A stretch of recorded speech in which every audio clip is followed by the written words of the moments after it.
मित्रों, जिसे प्रकृति और भगवान द्वारा सराहा जाता है, यह कहानी हमें रामायण से मिलती है, जिसमें गिलहरी के छोटे से प्रयास से प्रसन्न होकर समस्त गिलहरी प्रजाति को अपना प्रिय जीव बना लिया।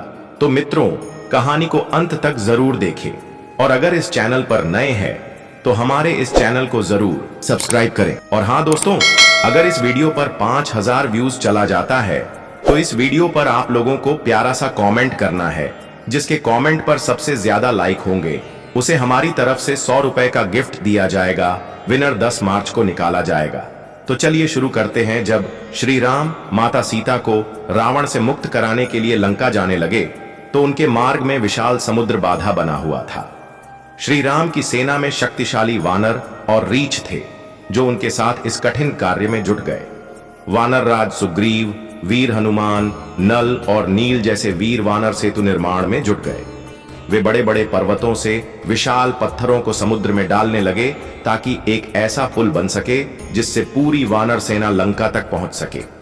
सेतु निर्माण का कार्य जोरों पर था। हजारों वानर अपनी पूरी ताकत लगाकर समुद्र में बड़े बड़े पत्थर डाल रहे थे। इसी बीच एक छोटी सी गिलहरी यह सब देख रही थी।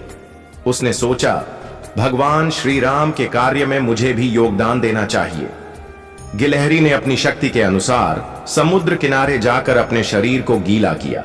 फिर वह रेत में लौट गई और रेत के कणों को लेकर पुल पर डालने लगी। वह बार बार यही प्रक्रिया दोहराने लगी।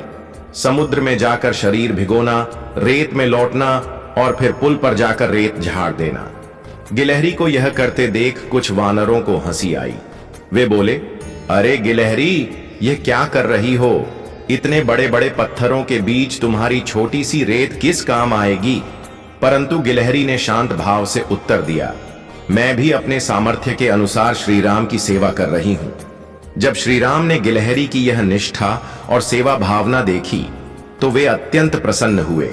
वे गिलहरी के पास आए और स्नेहपूर्वक उसे अपनी हथेली में उठा लिया। उन्होंने प्रेम पूर्वक उसके सिर पर अपनी उंगलियां फेरी। कहा जाता है कि श्री राम के कोमल स्पर्श से गिलहरी के शरीर पर 3 सुंदर रेखाएं बन गईं, जो आज भी गिलहरियों के शरीर पर देखी जा सकती हैं। श्री राम ने मुस्कुराकर कहा, हे गिलहरी, तुम्हारा योगदान छोटा नहीं है। तुमने अपनी निष्ठा और प्रेम से इस कार्य में जो योगदान दिया है वह मेरे लिए अनमोल है। उन्होंने यह भी कहा, सेवा करने के लिए शक्ति नहीं बल्कि भावना आवश्यक होती है। जो प्रेम और श्रद्धा से सेवा करता है वह हमेशा मेरा प्रिय रहेगा। गिलहरी और श्री राम की यह कथा न केवल एक धार्मिक प्रसंग है बल्कि जीवन में सफलता और भक्ति का गहरा संदेश भी देती है। यह हमें सिखाती है कि न तो किसी कार्य को छोटा समझना चाहिए और न ही अपने योगदान को तुच्छ मानना चाहिए। तो दोस्तों, आपको यह कहानी कैसी लगी हमें कमेंट करके बताएं और साथ ही साथ चैनल को भी सब्सक्राइब करें। मिलते हैं एक और नए वीडियो के साथ। तब तक के लिए धन्यवाद।